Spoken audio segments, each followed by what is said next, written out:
नमस्कार, आप देख रहे हैं आरडी न्यूज। मैं हूं योगेश चक्रवर्ती। बिहार में इसी साल विधानसभा के चुनाव होने हैं।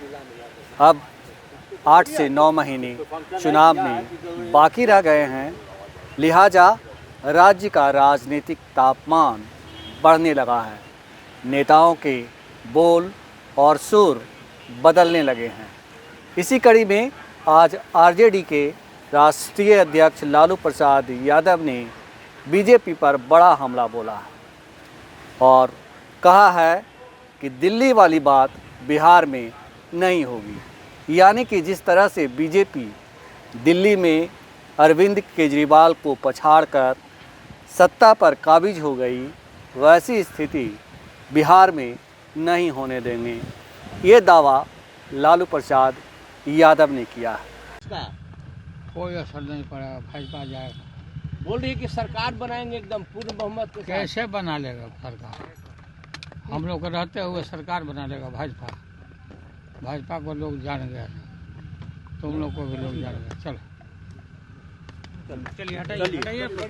लालू प्रसाद यादव के दावों में कितना है दम, इस पर हम आज चर्चा करेंगे और समझने की कोशिश करेंगे कि वो जो दावे कर रहे हैं उसकी ज़मीनी हकीकत क्या कहती है। हमारे साथ सीनियर जर्नलिस्ट अरुण पांडे जी हैं। आइए इनसे जानते हैं, सर क्या कहेंगे लालू यादव जो दावा किया है, उन्होंने क्या कहेंगे आप इस पर? देखिए, दिल्ली विधानसभा का तो नतीजा आपके सामने है जी। 27 साल के बाद भाजपा का सत्ता से वनवास समाप्त हो गया और चौथी बार अरविंद केजरीवाल सीएम बनना चाहते थे, नहीं बन पाए। न सिर्फ वो खुद हारे, उनकी पार्टी भी हार गई। देखिए, हर राज्यों में जो चुनाव होता है ना, वहाँ की परिस्थितियाँ, वहाँ के मुद्दे अलग अलग होते हैं। वर्ष 2025 में 2 ही स्टेट में चुनाव होना है। एक चुनाव तो हो गया जिसकी चर्चा आपने की जी। अब मीडिया से आज मुखातिब थे राजद के अध्यक्ष, पूर्व मुख्यमंत्री, पूर्व रेल मंत्री लालू प्रसाद। अपनी देशज बोली, अपनी बॉडी लैंग्वेज और भाषा शैली के लिए एक अलग पहचान है राजनेताओं में। और ये एक उनके लिए भी एक सुखद संयोग कहेंगे आप कि 1990 में जब पहली बार सीएम बने, तब से आज बिहार की राजनीति में एक सत्ता की धुरी है। अब ये 2025 का चुनाव होगा, महागठबंधन के वो नेता हैं, मतलब राजद की अगुवाई में, राजद की ड्राइविंग सीट पर, और बाकी जो पार्टियां हैं कांग्रेस और वाम दल उनके साथ। आज लालू जी मुखातिब थे मीडिया से, लोगों ने पूछा दिल्ली के चुनाव को लेकर कि भाई जो बात आपने दोहराई, तो उन्होंने कहा, सहज भाव में कहा कि भाई कैसे आ जाएगी भाजपा यहाँ सत्ता में हम लोगों के रहते। भाजपा को सब जान गई है। देखिए, लालू जी का ये कथन कि कई अर्थ हैं। उन्होंने अपने समर्थकों में जोश डाला जी जी कि भाजपा जो दिल्ली में जिस ढंग से जीती है, अब तो बिहार की बारी है, तो बिहार में उसको जीतने नहीं देना है। ये मैसेज दे रहे हैं अपने को कि भी अपनी ताकत लगाओ। लेकिन भाजपा यहाँ सत्ता में सीधे कहाँ मांग रही है, वो तो ड्राइविंग सीट पर यहाँ नीतीश कुमार बैठे हैं और नीतीश कुमार की ही अगुवाई में भाजपा चुनाव लड़ेगी। अभी मौजूदा विधानसभा में जहाँ बात कर रहे हैं, अब तो अभी बीजेपी सबसे बड़ी पार्टी हो गई है विधानसभा में। जी जी जी। हालांकि जब ये चुनाव का रिजल्ट आया, जब चुनाव हुआ था पिछली बार 2020 में, तो राजद सबसे बड़ी पार्टी के रूप में उभरा था, बीजेपी दूसरे स्थान पर थी। और जदयू के लिए एक बड़ा झटका था नीतीश जी के लिए कि तीसरी बड़ी पार्टी रोल नंबर 3 हो गया था। अब ये चुनाव में देखना बड़ा दिलचस्प हुआ कौन कितनी सीट के लड़ता है। जी जी जी। लेकिन लालू जी ने आज बयान दिया है, मैं उनको इस अर्थ में देखता हूँ कि अपने कार्यकर्ताओं को का मनोबल बढ़ाने के लिए बीजेपी से तो वो लड़ ही रहे हैं, बीजेपी के खिलाफ महागठबंधन में हैं, कांग्रेस को यहाँ से लेकर दिल्ली तक साथ किए। हालांकि एक अलग झटका लग गया है महागठबंधन को, जिसको अब तो इंडिया अलायंस है नहीं। लोकसभा के चुनाव समाप्त हुए, उसमें आशातीत सफलता नहीं मिली। एक एक करके सब लोग अब तो ममता बनर्जी इंडिया अलायंस को फिर से पुनर्जीवित करने, उसकी अगुवाई करने का ऑफर कर चुकी है। और लालू जी, अखिलेश यादव यूपी से, उधर शरद पवार, कई नेता जो इंडिया अलायंस से जुड़े थे, उन लोगों ने ममता बनर्जी के नेतृत्व को कहा कि हाँ उनको करना चाहिए। ये राहुल गांधी के लिए झटका था। भी राहुल जब तक हैं तो कांग्रेस का चेहरा कौन होगा? राहुल होंगे, जो आज विपक्ष के नेता हैं लोकसभा में। जी जी। लेकिन बिहार में जो चुनाव होगा, मुझे लगता है कि ये चुनाव इस बार का बड़ा दिलचस्प होगा। पिछले चुनाव की तुलना में कई बदलाव आए हैं। हाँ, आप कह रहे हैं कि चुनाव दिलचस्प होगा, दूसरी तरफ कह रहे हैं कि ड्राइविंग सीट पर बीजेपी नहीं नीतीश कुमार हैं, जेडीयू के जो अध्यक्ष हैं वो ड्राइविंग सीट पर हैं। लेकिन क्या बीजेपी नीतीश कुमार को ड्राइविंग सीट पर रहने देगी? अभी तो घोषणा कर चुकी है भाजपा कि भाई नीतीश कुमार के नेतृत्व में ही चुनाव लड़ेंगे।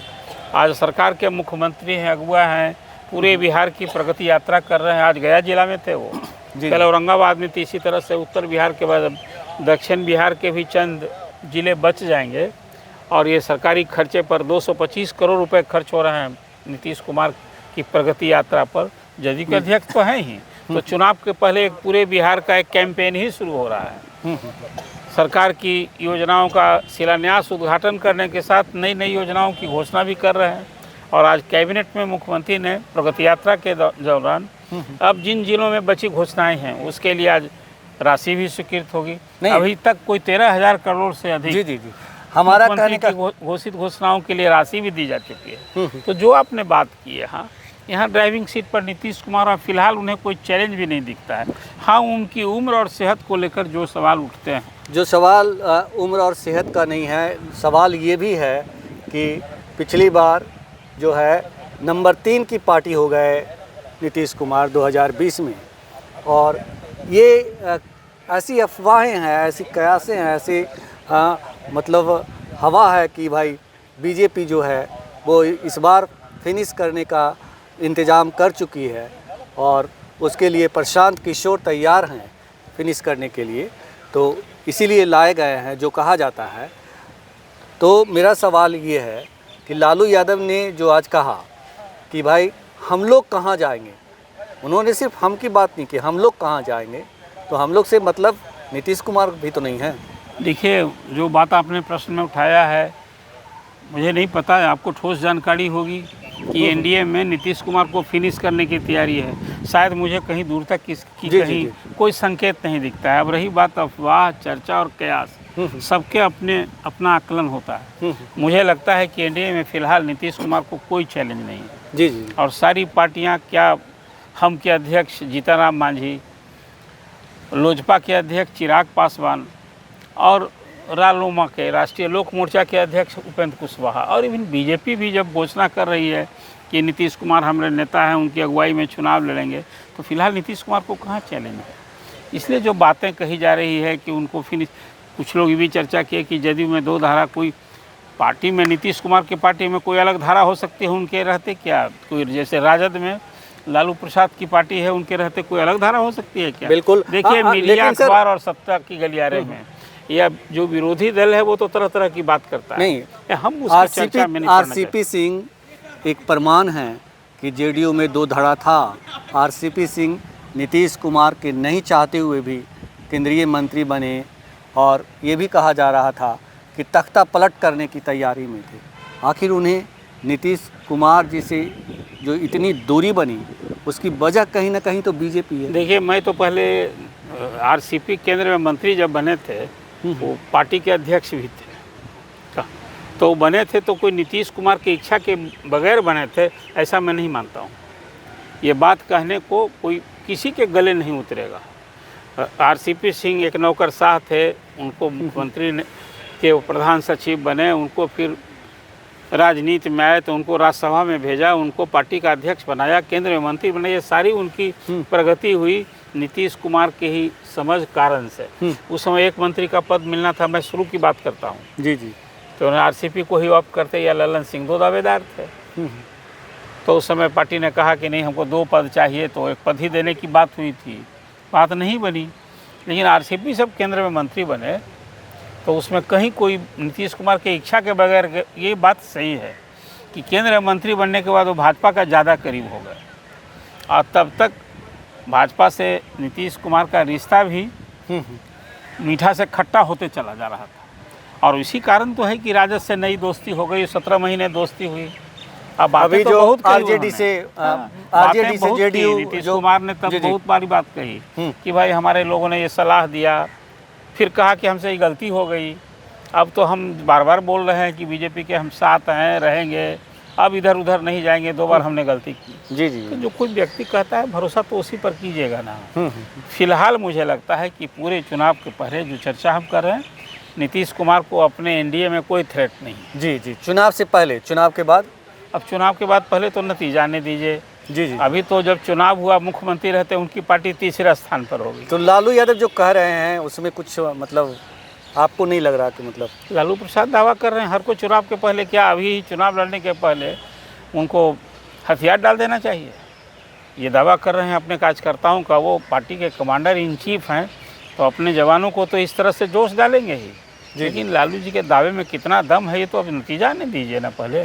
वो किसी को उनकी इच्छा के बगैर, नीतीश कुमार या इंडिया यहाँ पावर में आता रहा है, कोई लालू जी की इच्छा के अनुरूप आते रहा है क्या? उन्होंने तो भरसक कोशिश की होगी, करते रहे हैं। बिल्कुल। इसलिए चुनाव के पहले जो प्रारंभ में आपने चर्चा की कि अब चुनाव नज़दीक हो रहा है, नेताओं के दावे प्रति दावे, ये सब तो अभी देखने को मिलेंगे। यही तो संसदीय लोकतंत्र की खूबसूरती होती है कि चुनाव जंग के पहले इस तरह की बातें की जाती है, अपने कार्यकर्ता समर्थक शुभेच्छुओं को चार्ज किया जाता है। वो सिलसिला इसके तो माहिर हैं लालू जी। जी जी जी। तो इसलिए लालू जी का बयान को मैं इसी रूप में लेता हूँ, अपने कार्यकर्ताओं को, समर्थकों को का हौसला बुलंद किया है, उत्साह बढ़ाया है, जोश बढ़ाया है। तो इसमें कोई और अर्थ निकालने का भी नतीजे पर बात तो हम लोग को भविष्यवाणी मैं करता नहीं हूँ। तो तिल का ताड़ नहीं बनाना चाहिए। लालू यादव जो दावा कर रहे हैं वो कार्यकर्ताओं का उत्साह वर्धन के लिए कर रहे हैं। हकीकत सब जानते हैं कि क्या होना है और नहीं होना है। तो ये आने वाला वक्त बताएगा कि लालू प्रसाद यादव जो उत्साहवर्धन के लिए अपने कार्यकर्ताओं के बीच दावा कर रहे हैं उसमें कितना दम होगा या कितना दम दिखेगा। फ़िलहाल इतना ही। आप हमें फेसबुक पर फॉलो करें, यूट्यूब पर सब्सक्राइब करें, लाइक करें, शेयर करें और कमेंट्स कर अपना महत्वपूर्ण विचार और सुझाव ज़रूर दें। धन्यवाद।